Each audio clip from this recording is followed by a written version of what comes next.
এই জায়গায় বসতে হবে।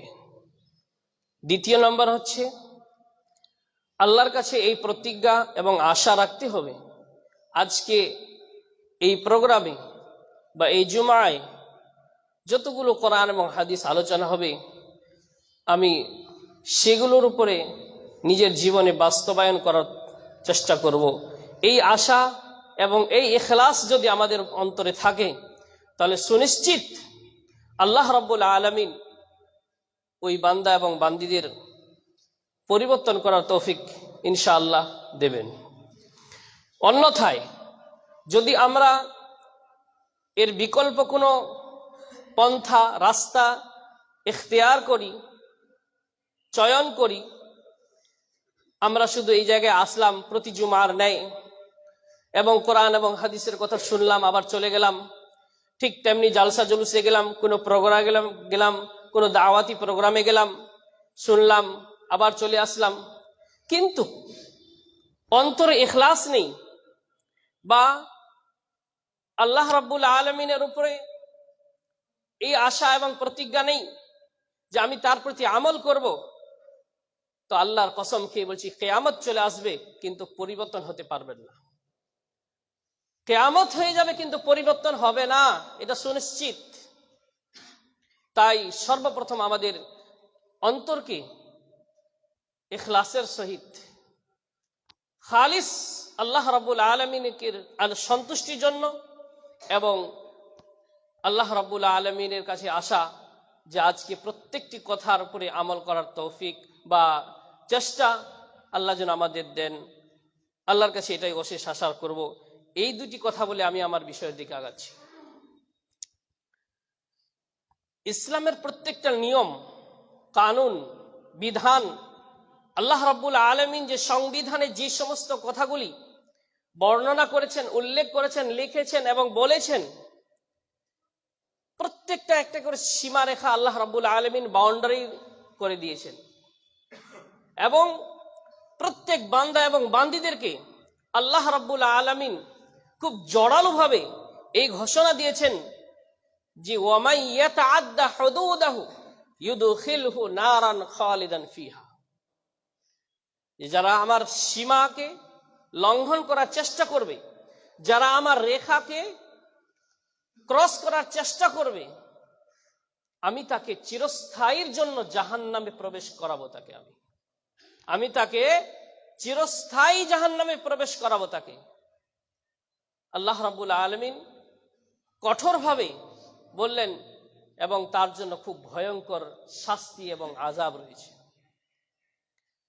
তাই আমাদের প্রত্যেকটা ক্ষেত্রে লক্ষ্য রাখা দরকার, চেষ্টা করা দরকার যে আল্লাহ রাব্বুল আলামিনের সীমা, আল্লাহ রাব্বুল আলামিনের রেখাকে আমি ক্রস করছি না তো, বা আল্লাহ রাব্বুল আলামিনের বিধান যা আমার উপরে দিয়েছেন আমি তা লঙ্ঘন করছি না তো।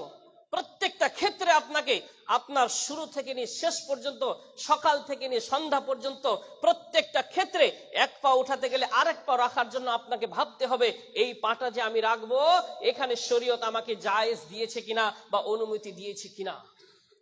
যদি শরীয়ত আপনাকে অনুমতি দেয় আপনি অবশ্যই আগান, আর যদি শরীয়ত আপনাকে অনুমতি না দেয় তাহলে সেখান থেকে আপনি স্টপ হয়ে যান।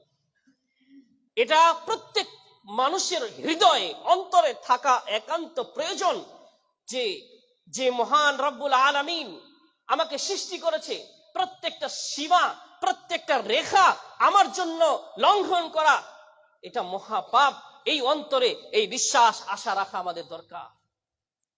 সাধারণত একটা ডক্টর আমাদেরকে যেই ট্যাবলেট দেয় বলে যে খাওয়ার আগে খাবে, কিন্তু আমরা কোনোদিন স্বইচ্ছায় নিজ ইচ্ছায় খাওয়ার পরে ওই ট্যাবলেট খাই না, যদি ভুলে যায় ওটা ব্যতিক্রম। কেন? যদি কোনো এফেক্ট হয়ে যায় আমার শরীরে, আমার বডিতে, ডক্টর বলেছে আমাকে খাওয়ার আগে খেতে হবে, তাই আমি প্রত্যেকটা সময় মুহূর্তে চেষ্টা করি যে খাওয়ার আগে ওই ট্যাবলেটটা যেন খেয়ে নিই। কিন্তু আল্লাহ রাব্বুল আলামিন যে শত শত বছর 1400 বছর আগে যে সীমারেখা করে দিয়েছে আমাদের জন্য, যে বিধান আমাদের জন্য দিয়েছে, সেই বিধানকে আমরা কেন লঙ্ঘন করতে চাই না? কেন আমরা সেই বিধানকে মানতে পারি না? এই জিনিসটা ভাবতে হবে, অন্তরে আমাদের এই জিনিসটাকে ঢোকাতে হবে যে শরীয়ত আমাদের জন্য কেন কঠিন হয়ে গেছে। আসলে কি শরীয়ত কঠিন না? তাই আমাদের প্রতিজ্ঞা করতে হবে যে প্রত্যেকটা জিনিসকে আমি মেনে নেব এবং মাথাকে নত করে নেব, এটাই আমাদের জন্য বিধান। আজকে আমার এবং আপনার সম্পর্ক, প্রত্যেক মানুষের যে এক অপরের সম্পর্ক, গভীর সম্পর্ক, আন্তরিক সম্পর্ক, ঈমানের সম্পর্ক, অন্তরের সম্পর্ক অত্যন্ত গভীর, অত্যন্ত ভালো সম্পর্ক, যেখানে আল্লাহ তাআলা কোরআনে বলেছেন ইন্নামাল মুমিনুনা ইখওয়া, প্রত্যেক মুমিন এক অপরের ভাই, এক অপরের ভাই। এই বিষয়টি বুঝার একটু চেষ্টা করবেন। রাত 12টায় যদি আপনাকে কেউ কল দেয় আপনার ছেলে অ্যাক্সিডেন্ট করেছে, তখন আপনি সময়ের দিকে লক্ষ্য করেন না, নিজের দিকে পরোয়া করেন না আমি কতটা ঠিক আছি। সেই ছেলেকে বাঁচানোর জন্য আপনি বিছান থেকে উঠে রাত 3টা বাজুক আর 2টা বাজুক তাকে বাঁচানোর জন্য আপ্রান্ত চেষ্টা করেন, যেভাবেই হোক, যেখানেই হোক, যেই জায়গায় নিয়ে যেতে হয় আপনি রাজি, যত টাকা খরচা করতে হয় আপনি রাজি।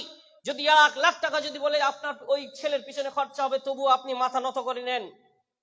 কেন? তাকে বাঁচানোর জন্য। তার রক্ত আমার রক্তের সঙ্গে এক।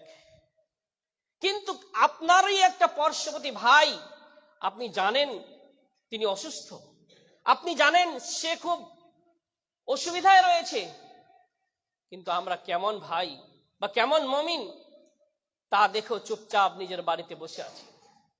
আল্লাহ রাসূল বলছেন ওই ভাই আর এই ভাইয়ের সম্পর্ক এমন হবে মাসালুল জাসাদিল ওয়াহিদ, একটা বডির মতো, শরীরের মতো। ইদাশতাকা মিনহু আযুন, এই শরীরের কোনো একটা অঙ্গ যদি কোনো অসুস্থতায় পড়ে যায়, কোনো ব্যতিক্রম দেখা যায়, তুদাআ লাহু সাইরুল জাসাদি কুল্লি, যেরকম কোনো একটা স্থান, কোনো একটা জায়গা যদি কোনো ব্যতিক্রম দেখা দেয়, পুরো শরীর, পুরো বডি যেন জ্বরে ব্যথায় জর্জরিত হয়ে যায়, ঠিক তেমনি ভাবে একজন প্রকৃত মুমিন ভাই যদি কোনো অসুবিধায় পড়ে, তাহলে আপনাকে ঠিক অনুরূপ ভাবতে হবে যে মনে হয় আমার উপরে ওই মুসিবত বা ওই ভয়াবহতা আমার উপরে আছে, বা ওই কঠিন স্থানে আমি আছি। এরকম আমাদের ভাবা প্রয়োজন। একজন ভাই যেরকম যদি কোনো জায়গায় অ্যাক্সিডেন্ট হয়ে যায় বা কোনো ব্যতিক্রমে পড়ে যায়, মনে করতে হবে যে আমার উপরে সেই মুসিবতটা এসেছে, আপনাকে সেটাকে মেনে নিতে হবে। আল্লাহ রাসূল সাল্লাল্লাহু আলাইহি ওয়াসাল্লাম অন্য বর্ণনায় বলছেন যে আল মুমিনু লিল মুমিনি কাল বুনিয়ান, একজন মুমিন আরেকজন মুমিনের উদাহরণ এরকম একটা দেওয়ালের মতো, যেমন ইয়াশুদ্দু বাদাহু বাদা, একটা ইট আর একটা ইটকে যেমন এক অপরকে মজবুত করে ধরে থাকে, ঠিক তেমনি ভাবে একজন মুমিন আর একজন মুমিনের জন্য এরকমই ব্যবহার করা দরকার। কোন মুমিন ভাই যদি কোনো অসুবিধায় পড়ে, মনে করতে হবে আমার অসুবিধা হয়েছে। কোন মুমিন ভাই যদি কোনো বিপদে পড়ে, মনে করতে হবে আমার বিপদ হয়েছে। আর এটার জন্য আপনাকে যতটুকু চেষ্টা আপনার সাধ্য অনুযায়ী আপনাকে করতে হবে, এটারই মুমিনের এটা একটা পরিচয়।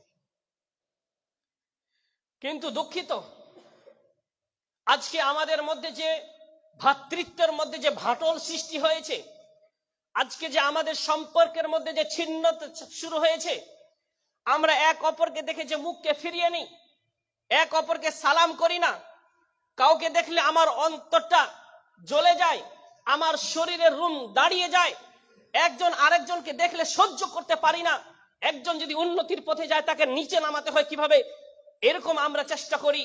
এর মূল কারণ কি? এর কয়েকটি কারণ রয়েছে। আজকে যে আমাদের ভ্রাতৃত্বের মধ্যে যে ফাটল সৃষ্টি হয়েছে, এক অপরের মধ্যে ছিন্নতা যে সৃষ্টি হয়েছে, আজকে আমাদের সম্পর্ক ঠিক নেই, একজন আরেকজনকে দেখে রাস্তা ক্রস করে নেয়, একজন আরেকজনকে দেখে মুখকে ফিরিয়ে নেয়, একজন আরেকজনকে দেখে তার শরীর রুম দাঁড়িয়ে যায় যে পেলে তাকে খুন করব, পেলে তাকে মার দিব, পেলে তাকে আজকে শেষ করে দিব। এই যে আমাদের অন্তরের মধ্যে একজন আরেকজনকে দেখে যে অন্তরের মধ্যে হিংসা বিদ্বেষ সৃষ্টি হয়, এটার মূল কারণ কি? এটার মূল কারণ হচ্ছে আমাদের সমাজে একটা ভাইরাস সৃষ্টি হয়েছে, সেটা হচ্ছে কি, এই ভাইরাসে সবাই জড়িত, আলেম জাহেল, জানা অজানা, সবাই আজকে আমরা এই ভাইরাসের মধ্যে যুক্ত রয়েছি। এটা এমন একটা ভাইরাস যে আমরা নিজেও ওই যে কাজে জড়িত আছি, কিন্তু বুঝতে পারছি না যে আমি এই কাজে জড়িত। এটা এমন একটা ভাইরাস, নিজেকে খুব ভালো মনে করি, তাহাজ্জুদ গুজার মনে করি, নিজেকে খুব ইবাদত গুজার মনে করি, কিন্তু এই ভাইরাসের মধ্যে যুক্ত, কিন্তু আমরা সেটাকে গুরুত্ব দিই না, সেটা আমরাকে এড়িয়ে চলি। সেই ভাইরাসটা কি? সেই ভাইরাস হচ্ছে কি, যাকে আরবি ভাষায় বলা হয় আল গীবাহ, বাংলাতে যাকে আমরা বলি গীবত, পরনিন্দা, এক অপরের সমালোচনা করা। এটা এমন একটা বিষয় আজকে সবাই এর মধ্যে জড়িত, কেউ বাদ নেই। আমি যে বাদ আছি তাও না, এমন কোন জায়গায়, এমন কোন পরিস্থিতি আমি কথা বলতে বলতে কোথায় যে ঢুকে গেছে, আমি ব্রেন আমার কাজ করে নাই, অথচ আমি এই পাপে লিপ্ত। কে এমন আছে যে এক অপরের সমালোচনা করি না আজকে আমরা? কে এমন আছে যে এক অপরের পরনিন্দা করতে আমরা নিজেকে বিরত রেখেছি? কে এমন আছে যে এক অপরকে দেখে আমরা তার বিরুদ্ধে চলে আমরা কথা বলি না? কে এমন আছে? ইল্লা মাশাআল্লাহ। তাই এমন একটা ভাইরাস, যে ভাইরাসের মধ্যে আমরা সবাই জড়িত। আর এই ভাইরাসের ভয়াবহতা এতটাই ভয়ঙ্কর যে আল্লাহ রাব্বুল আলামিন তার শাস্তি কবর থেকে শুরু করে দিবেন। তার শাস্তি কবর থেকে শুরু হয়ে যাবে। এটা এমন একটা ভাইরাস, আল্লাহ এর ক্ষমা করবেন না। এটা এমন একটা ভাইরাস, যতক্ষণ পর্যন্ত আপনি যার সম্বন্ধে সমালোচনা করেছেন, যার সম্পর্কে কথা বলেছেন, তার কাছে ক্ষমা যতক্ষণ পর্যন্ত না চেয়ে নেবেন, তার কাছে যখন মাথা নত না করবেন, ততক্ষণ পর্যন্ত আল্লাহ আপনাকে ক্ষমা করবেন না। এটা এমন একটা ভাইরাস, যে ভাইরাসের ভয়াবহতা আল্লাহ রাসূল সাল্লাল্লাহু আলাইহি সাল্লাম বিভিন্ন হাদিসে বিভিন্ন রকম বলেছেন। সর্বপ্রথম বলি, গীবত কাকে বলে? আমরা গীবত সাধারণত কাকে মনে করি?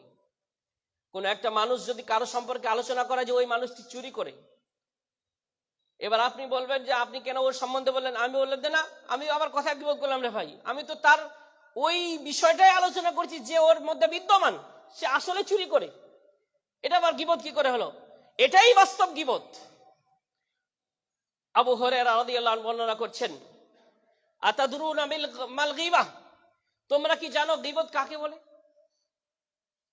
সাহাবীদের একটা উত্তর ছিল, আমাদের মতো নয়, সঙ্গে সঙ্গে মুখের মধ্যে উত্তর দেওয়া। কোনো আলেম যদি কোনো প্রশ্নের উত্তর না দিতে পারে, বা কেউ যদি বলেন যে আমারে এ কি পড়াশোনা করেছে, আল্লাহ রাসূলের ছাত্রের উদাহরণ কিয়ামত পর্যন্ত থাকবে। তারা বলতেন আল্লাহ ওয়া রাসূলু আ'লাম, আল্লাহ এবং আল্লাহ রাসূল বেশি জানেন, আমরা জানি না। আল্লাহ রাসূল সাল্লাল্লাহু আলাইহি সাল্লাম বললেন, গীবত কাকে বলে?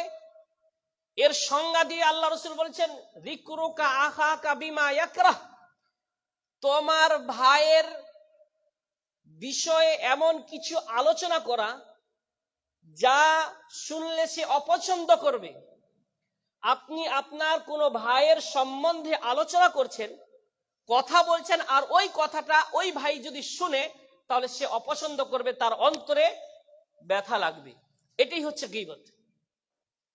সাহাবীরা আবার জিজ্ঞেস করলেন, আফারাইতা ইন কানা মা আকুলু, আপনি কি মনে করেন এটা যে আল্লাহ রাসূল আমি যা বলি তার মধ্যে যদি বিদ্যমান থাকে? আল্লাহ রাসূল বলছেন, ইন কানা মা তাকুলু ফাকাদিবতা, যদি তুমি ওই কথাটি বলো যা তার মধ্যে বিদ্যমান আছে, তাহলে তুমি তার সম্বন্ধে গীবত করলে। আর যদি তুমি এমন বিষয়ে আলোচনা করেছো যে তার মধ্যে নেই, তাহলে ফাকাদ বাহাত্তা, তুমি তার উপরে একটা মিথ্যা চাপিয়ে দিলে।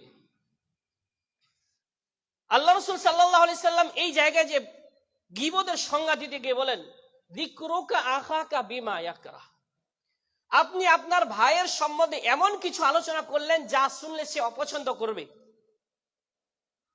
এই বিষয়টি একটু ভাবুন, আজকে যে আমরা চায়ের দোকানে বা কোনো জায়গায় বসে একজন আরেকজন বসে যে গল্প করি,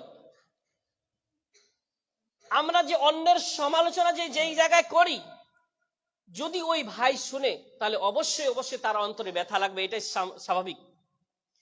আমি চাই না যে আমার সম্পর্কে আপনারা বসে বসে গল্প করুন, সমালোচনা করুন আমার সম্বন্ধে, কিন্তু যদি আমার ভালো রূপটা হয়, ভালোর দিকটা গল্প করেন, সমস্যা নেই। কিন্তু আমার মধ্যে যদি যেই গুণগুলি বিদ্যমান আছে, খারাপ বিদ্যমানগুলো, আর ওই গুণগুলি যদি আপনি বসে একজন আরেকজন বসে সমালোচনা করেন, তাহলে আপনার নেকি গেছে, আমার তো কোনো ক্ষতি হবে না, উল্টা আপনারই ক্ষতি। আল্লাহ তাআলা কোরআনে বলছেন, ওয়ালা ইয়াগতাব বা'দুকুম বা'দা, তোমরা এক অপরের গীবত করিও না। এই গীবতটা এমন একটা জিনিস,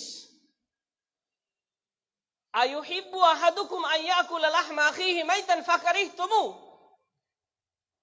তোমরা কি চাইবে যে তোমাদের মৃত ভাইয়ের গোশত খাওয়া তুমি পছন্দ করবে?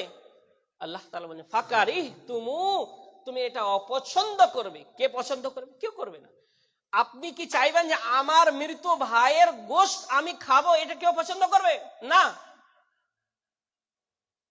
আল্লাহ তাআলা বলছেন ওয়াত্তাকুল্লাহ, আল্লাহকে ভয় করো। কারো সম্বন্ধে সমালোচনা করা থেকে, কারো বিরুদ্ধে আলোচনা করা থেকে, কারো ভাইয়ের গুণগুলি বর্ণনা করা থেকে আল্লাহকে ভয় করো। ওয়াত্তাকুল্লাহ, আল্লাহকে ভয় করো। কোন ভাই কারো ভাইয়ের সমালোচনা করা থেকে বিরত থাকো। আল্লাহ তাআলা অন্যত্রে বললেন ওয়াইলুল লিকুল্লি হুমাযাতিল লুমাযাহ, ওয়াইল ধ্বংস তার জন্য, বরবাদি তার জন্য। আর মুফাসসিরিন ইকরাম লিখেছেন ওয়াইল একটা জাহান্নামের নাম, যেখানে এই সমস্ত লোকদেরকে ঢোকা হবে। কারা?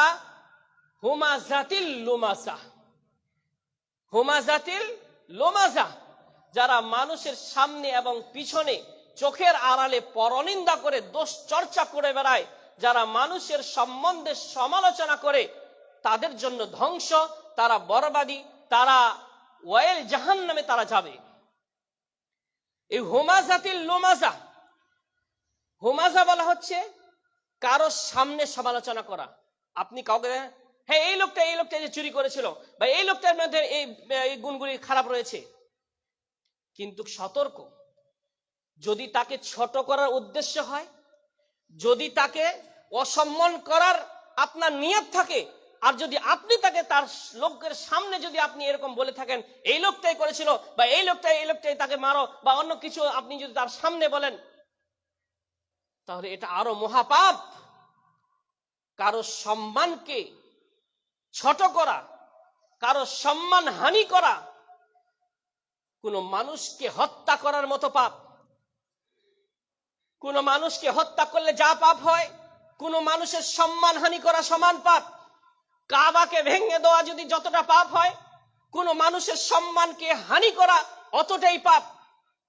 কোন মানুষের সম্মানকে দিয়ে সমালোচনা করা, কোন মানুষের সম্মানকে ডাউন করা এতটাই পাপ, যে কোন মানুষকে যদি হত্যা করে দেওয়া যতটা পাপ হয়, ঠিক সমান পাপ হবে। কিন্তু যদি আবার আড়ালে সমালোচনা করা হয়, ওই মানুষটি বিদ্যমান নেই, তাহলে এই ক্ষেত্রে এটাও কাবিরা গুনাহ, মহাপাপ। কেন? যদি ওই মানুষটা ওখানে বিদ্যমান থাকতো, তাহলে ওই বিষয়ের সমাধান হয়ে যেত, যে না আমি কাজটি করিনি। আপনি আপনার ওই বিষয়ের উপরে আপনি তাকে যে অপবাদ দিচ্ছেন, ওই মানুষটি ওখানে বলতে পারতো যে না এই কাজ আমি করিনি, এই জিনিসটি সমাধান হয়ে যেত। আর না হয় ওই মানুষটি, যে মানুষটি যার সম্পর্কে আলোচনা করা হচ্ছে, যদি থাকতো, তাহলে সেই প্রতিরোধ করা তার ক্ষমতা যদি থাকতো, তাহলে প্রতিরোধ করত। এই জন্য এটা এই ক্ষেত্রে মহাপাপ, যে কোন মানুষের, নবী সাল্লাল্লাহু আলাইহি সাল্লাম জাবের বিন আব্দুল্লাহ বলছেন, আমি আল্লাহ রাসূলের সঙ্গে একতা ছিলাম, ফারতাফাত রিহুন মুনতিনাতিন, আল্লাহ রাসূল সাল্লাল্লাহু আলাইহি ওয়াসাল্লামের সঙ্গে আমি ছিলাম, আর এই বসে থাকা অবস্থায় এমন একটা দুর্গন্ধ আসলো, আমরা এদিক ওদিক তাকালাম, কিছুই পেলাম না। আল্লাহ রাসূল সাল্লাল্লাহু আলাইহি ওয়াসাল্লাম বলছেন, আতাদরুনা মা হাদির রিহ, তোমরা কি জানো যে এই যে তোমরা কি জানো যে এই যে গন্ধটা আসছে, বেকট গন্ধ কোথা থেকে আসছে? আল্লাহ রাসূল সাল্লাল্লাহু আলাইহি ওয়াসাল্লাম বলছেন, হাদিহি রিহ আল্লাযীনা ইয়াগতাবুনাল মুমিনিন। আর তোমরা যা পাচ্ছ, ঠিক তেমনি ভাবেই বললাম যে এটা এমন একটি পাপ যে আল্লাহ রাব্বুল আলামিন কবর থেকে শুরু করে দেয়। বিভিন্ন পাপ রয়েছে, অনেক পাপ রয়েছে যে পাপগুলো কবর থেকে শুরু হয় না। যে পাপ কবর থেকে শুরু হয় সেটা হচ্ছে গীবত। হযরত জাবের বিন আব্দুল্লাহ রাদিয়াল্লাহু আনহু বর্ণনা করছেন যে আল্লাহ রাসূলের সঙ্গে আমরা সফরে ছিলাম। আল্লাহ রাসূল সাল্লাল্লাহু আলাইহি সাল্লাম দুই শাস্তি দেওয়া হচ্ছে না। প্রথম পাপ হচ্ছে কি, আন্নাহুমা লা ইউআদ্দিবানি ফি কাবীরিন আম্মা আহাদুহুমা ফাকানা ইয়াগতাবুন নাস। এই দুইটি কবরে, প্রথম কবরে যে শাস্তি দেওয়া হচ্ছে তার কারণ হচ্ছে সে মানুষের গীবত করত, মানুষের সমালোচনা করত, চুগলখড়ি করে বেড়াতো, মানুষের সমালোচনা, যার জন্য আজকে এখানে আযাব হচ্ছে। তাই এইটা এমন একটি পাপ যে আল্লাহ রাব্বুল আলামিন কবর থেকে এর শাস্তি শুরু করে দেয়। আল্লাহ রাসূল সাল্লাল্লাহু আলাইহি সাল্লাম যখন মিরাজে যান, আল্লাহ রাসূল সাল্লাল্লাহু আলাইহি সাল্লাম যখন মিরাজে যান, আল্লাহ রাসূলকে জান্নাত এবং জাহান্নামের নিদর্শনের মধ্যে কিছু কিছু নিদর্শন আল্লাহ তাআলা আল্লাহর নবীকে দেখিয়েছিলেন। তারুনা উজুহাহুম ওয়া সুদুরহুম, তারা তাদের নখ দিয়ে নিজের চেহারার গোশতগুলো ছিঁড়ে ছিঁড়ে বের করছে আর নিজের বুকের ছিঁড়ছে। আল্লাহ রাসূল সাল্লাল্লাহু আলাইহি সাল্লাম জিবরিল আমিনকে জিজ্ঞেস করলেন, মান হাউলা ইয়া জিবরিল, জিবরিল আমিন এরা কারা, কেন ওদেরকে এইভাবে আযাব দেওয়া হচ্ছে? আল্লাহ রাসূল সাল্লাল্লাহু আলাইহি সাল্লামকে বলা হলো, হাউলা ইল্লাযীনা ইয়াকুলুনা লুহুমান নাস, এরা আপনার ওই হতভাগ্য বান্দা, ওই হতভাগ্য এরা ছিল যারা মানুষের গোশত খেত, যারা মানুষের গোশত খেয়ে বেড়াতো, অর্থাৎ মানুষের গীবত করত, এক অপরের সমালোচনা করত, যারা মানুষের সম্বন্ধে আলোচনা ফি আরাদিহিম, এবং মানুষের সম্মানহানি করতেন, মানুষকে ছোট করতেন, মানুষের সম্মান কিভাবে নষ্ট করা যায় এই চেষ্টায় থাকতেন, মানুষকে মানুষ মনে করতেন না, নিজেকে মহান মনে করতেন, এবং মানুষের সম্মান কিভাবে নষ্ট হয়, মানুষকে কিভাবে অপমান করা যায় এই চেষ্টা করতেন, যার জন্য আজকে এই শাস্তি তাকে দেওয়া হচ্ছে। গীবত এমন একটা জিনিস যার কারণে মানুষ নিজেকে জাহান্নামী করে নেয়। এটা এমন একটা পাপ যে আজকে অধিকাংশ মানুষ, বেশিরভাগ মানুষ 95 বললে চলবে যে তারা এক অপরে যে আজকে আমরা সমালোচনা করি আমরা নিজেরাই বুঝতে পারি না। সকাল থেকে নিয়ে সন্ধ্যা পর্যন্ত এই মুখের দ্বারাই যে আমরা কত মানুষকে কষ্ট দিই, কত মানুষের অন্তর যে আমরা, হৃদয়কে যে আমরা কষ্ট দিয়ে থাকি আমরা অনুভব করতে পারি না। আল্লাহ রাসূল সাল্লাল্লাহু আলাইহি সাল্লাম বললেন, হযরত আবু হুরায়রা রাদিয়াল্লাহু বর্ণনা করছেন যে সুইলা রাসূলুল্লাহ সাল্লাল্লাহু আলাইহি ওয়াসাল্লাম, আল্লাহর রাসূলকে জিজ্ঞেস করা হলো যে আন আকসারি মা ইউদখিলুন নাস আল জান্নাহ, যে জান্নাতে সবচেয়ে মানুষকে কোন জিনিসটার কারণে ঢোকা হবে? আল্লাহ রাসূল সাল্লাল্লাহু আলাইহি ওয়াসাল্লাম বলছেন হুসনুল খুলক, তাকওয়াল্লাহি ওয়া হুসনুল খুলক, আল্লাহর ভয় এবং ভালো আচার আচরণ, এই দুইটি কারণে মানুষকে জান্নাতে প্রবেশ করা হবে। তারপরে আবার জিজ্ঞেস করা হলো কিসের কারণে সবচেয়ে বেশি জাহান্নামে মানুষকে ঢোকা হবে? আল্লাহ রাসূল বলছেন আল ফাম ওয়াল ফারাজ, একটা হচ্ছে মুখের কারণে আর একটা হচ্ছে লজ্জা স্থানের কারণে। কারণ মানুষ সকাল থেকে নিয়ে সন্ধ্যা পর্যন্ত এই মুখের দ্বারায় মানুষকে কষ্ট দেয়, মানুষের বিরুদ্ধে আলোচনা করে, সমালোচনা করে, মানুষকে লানতান করে, কিন্তু নিজেও ভাবতে পারে না যে আমরা কখন কখন মানুষের গুনাহে লিপ্ত হয়ে গেছি, বা কখন আমরা এই গুনাহ। তোমরা আমাকে দুইটি জিনিসের জামানত দাও, আমি তোমাদেরকে জান্নাত গ্যারান্টি দিচ্ছি। সেটা হচ্ছে কি, মা বাইনা লাহিয়াইহি, অর্থাৎ এই জিহব্বা, এই মুখের দিকে ইশারা করা হয়েছে, ওয়ামা বাইনা রিজলাইহি, দ্বিতীয় বলা হয়েছে লজ্জা স্থান। এই মুখ এবং এই লজ্জা স্থান যে কন্ট্রোল করতে পারবে, এই মুখের দ্বারায় এবং এই লজ্জা স্থানের দ্বারা নিজেকে যে হেফাজত করতে পারবে, সুরক্ষিত রাখতে পারবে নিজেকে, সে জাহান্নাম থেকে নিজেকে বাঁচিয়ে নিতে পারবে। যদি একটি মানুষ বেশি বকবক করে, মুখের দ্বারা বেশি কথা বলে, মনে করবেন ওই মানুষটি বেশি বেশি মিথ্যা কথা বলবে, আর না হয় অন্য কারো সমালোচনা করবে, এটাই স্বাভাবিক। তাই মুখকে কন্ট্রোল করা একান্ত প্রয়োজন, নচেত নিজেকে কখন কখন আপনি জাহান্নামের মধ্যে অন্তর্ভুক্ত করে দেবেন আপনি নিজেও জানতে পারবেন না। এই মুখের দ্বারায় কতটি পাপ হতে পারে। হযরত আয়েশা রাদিয়াল্লাহু আনহা একদা আল্লাহ রাসূল সাল্লাল্লাহু আলাইহি সাল্লামকে সাফিয়ার সম্বন্ধে বলতে গিয়ে তাকে ছোট, তার গুণকে বর্ণনা করতে গিয়ে আল্লাহ রাসূল রাগান্বিত হয়ে এই বাক্যটি বলেছিলেন, আয়েশা, তুমি যে কথাটি বললে, লাকাদ কুলতি কালিমাতান লাউ মুজিজাত বিহাল বাহরু লামাজাজতুহু, তোমার এই কথাটি, এই বাক্যটি যদি সমুদ্রে গিয়ে, আল্লাহ রাসূল রাগান্বিত হয়ে যে বাক্যটি ব্যবহার করলেন, যে তোমার এই অংশটা, তোমার এই বাক্যটা যদি কোনো সমুদ্রের পানিতে মিশিয়ে দেওয়া হয়, তাহলে পুরো সমুদ্রের পানি বিষ হয়ে যাবে। আজকে আমরা সকাল থেকে সন্ধ্যা পর্যন্ত কতজন আজকে আমরা নিজের মুখকে, এই জবানকে আমরা কন্ট্রোল করতে পেরেছি? তাই এটা এমন একটি পাপ যে সকলকে সাবধান থাকতে হবে এবং সকলকে এই মুখকে কন্ট্রোল করার চেষ্টা করতে হবে। অন্য বর্ণনায় আল্লাহ রাসূল সাল্লাল্লাহু আলাইহি সাল্লাম বলছেন,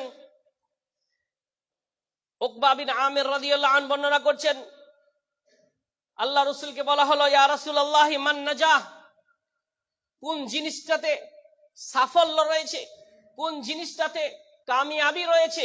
আল্লাহ রাসূল বললেন, আমসিক আলাইকা লিসানাক, আমসিক আলাইকা লিসানাক, তুমি তোমার জবানকে, তুমি তোমার মুখকে কন্ট্রোল করো, তুমি তোমার জবানকে কন্ট্রোল করার চেষ্টা করো, এতেই নাজাত রয়েছে, এতেই সাফল্য রয়েছে।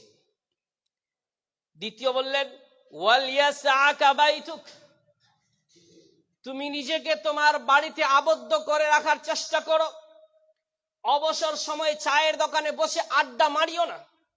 অবসর সময়ে তুমি বাইরে দোকানে ঘোরাফেরা করে এক অপরের সমালোচনা করিও না। যতটা সম্ভব নিজেকে নিজের বাড়ির মধ্যে আবদ্ধ করে রাখার চেষ্টা করবে, এতেই সাফল্য রয়েছে। যখনই দেখবেন একজন মানুষ আরেকজন মানুষের পাশে বসে আছে, আপনি সেই জায়গায় বসবেন না, সুনিশ্চিত যে একজন আরেকজন বসে অপরের সমালোচনা হচ্ছে, ওখানে হবেই। তাই ওই জায়গা থেকে আপনি সতর্ক, ওই জায়গা থেকে আপনি দূরে থাকুন, নিজেকে বঞ্চিত রাখুন ওই জায়গা থেকে।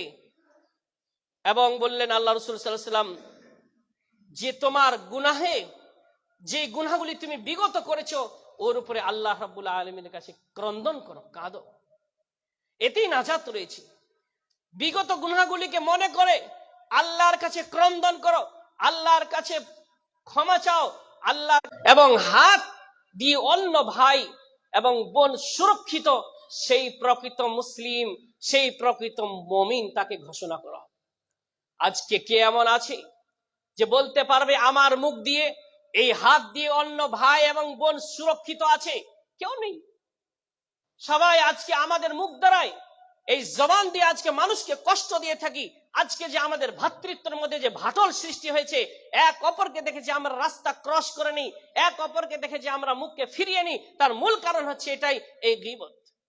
কারণ যখন আপনি কোনো ভাইয়ের সম্বন্ধে গীবত করবেন, সমালোচনা করবেন, আর ওই ভাই যদি জানতে পারে, তাহলে আপনার সঙ্গে ওর একটা যে ভ্রাতৃত্ব ছিল, যে একটা মুমিনের যে একটা ভ্রাতৃত্ব ছিল, এইটা কোথায় হবে? ওই ভ্রাতৃত্বটা শত্রুতায় পরিবর্তন হয়ে যাবে। যখন আপনি কারো সম্বন্ধে সমালোচনা করবেন, কথা বলবেন, আর যদি সে শুনতে পারে, তাহলে ওর অন্তরে আপনার জন্য জায়গা থাকবে না। আর প্রত্যেক মুমিনের উচিত নিজের অন্তরে অপরের জন্য জায়গা রাখা। আপনার অন্তরে অন্য ভাইয়ের জন্য জায়গা রাখুন, তবেই আপনাকে কেউ অন্তরে জায়গা দিবে। আর আপনি শুধু বলেন যে আমাকে মানুষ সম্মান করুক, আমাকে মানুষ সালাম করুক, আমাকে মানুষ আজকে ভালোভাবে দেখুক, আর আপনি চান না যে আমি কাউকে ভালোভাবে দেখি, বা আমি কাউকে সালাম করি, বা আমি কাউকে সম্মান করি। আপনি চান আমাকে সম্মান করুক, আর আপনি কাউকে সম্মান দেন না। আজকে যে আমাদের ভ্রাতৃত্বের মধ্যে, ভাই ভাইয়ের মধ্যে যে আজকে সম্বন্ধ বিচ্ছিন্ন হয়ে আছে, অথচ আল্লাহ রাসূল বলেছেন লা ইয়াহিল্লু লিমুসলিমিন আন ইয়াহজুরা আখাহু ফাওকা সালাস। কোন মুসলিমের জন্য এটা কোনোদিন জায়েজ নয় যে 3 দিনের অতিক্রম তার সঙ্গে কথা বন্ধ রাখা। আজকে যদি এই সমাজে দেখা যায়, অনেক ভাই আছে যে তার নিজস্ব ভাইয়ের সঙ্গে কথা বলে না। যদি সে অসুস্থতায় পড়ে, তার অসুস্থতার জন্য সে দাঁড়ায় না। অনেক ভাই রয়েছে যে তাকে দেখলে তার রাস্তা ক্রস করে নেয়। শুধুমাত্র এই গুণগুলি আমাদের অন্তরে জন্ম নিয়েছে। কেন আমরা আজকে যখনই কোনো জায়গায় বসি তখনই অপরের সমালোচনা শুরু করি? এটা এমন একটা ভাইরাস যে আজকে সবারই মধ্যে এটা বিদ্যমান। কারো সম্বন্ধে সেটা ভালো হোক আর সেটা খারাপ হোক, ভালো গুণগুলো বর্ণনা করা যায়, কিন্তু খারাপ বর্ণনাগুলো আপনি যদিও তার মধ্যে বিদ্যমান আপনি বলতে পারেন। তবে কিছু জায়গায় বলা জায়েজ রয়েছে।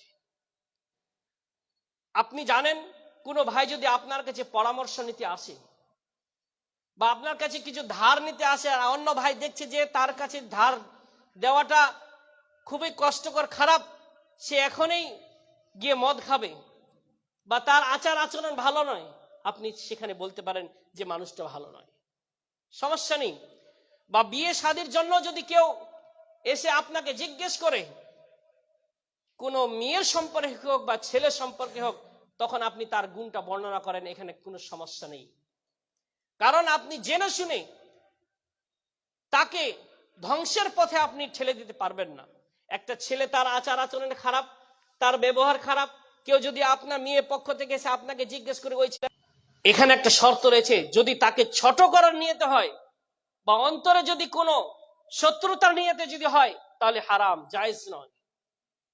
কিন্তু কোন সম্পর্ককে টিকিয়ে রাখার জন্য এখানে গীবত করা জায়েজ রয়েছে। সময়কে লক্ষ্য রেখে আমি এই গীবত এমন একটি পাপ, এই পাপ থেকে সকলকে বাঁচার জন্য অনুরোধ করছি। এই পাপ আজকে আমরা যারা তাহাজ্জুদ পড়ি তারাও এই পাপে লিপ্ত। সকাল হলেই আমরা অন্যের সমালোচনা শুরু করে দিই। চায়ের দোকানে বসলে আজকে কে কেমন, ওই ব্যক্তি ও তো নামাজ পড়ে না, ও তো ফজরের নামাজ পড়ে না, বা ও কি করছে, ওই সম্বন্ধে আপনার মাথায় কেন ব্যথা হচ্ছে? পারলে ওর কাছে যান এবং তাকে বুঝান, এটাই বাস্তব। তাই আমরা যেন শরীয়তকে মানার চেষ্টা করি, আর বিশেষ করে এই গীবত, এই ক্যান্সার বা এই ভাইরাস থেকে আমরা যেন حامدا ومصليا أما بعد فقد قال الله تعالى في كلامه المجيد بسم الله الرحمن الرحيم وذكر فإن الذكرى تنفع المؤمنين। একজন মুমিনের উচিত যখনই কোরআন এবং হাদিসের আলোচনা হবে বা কোনো বিষয়ে সে জানতে পারবে, তখন থেকে ওই কাজ বন্ধ করে দেওয়া প্রত্যেক মুমিনের কর্তব্য।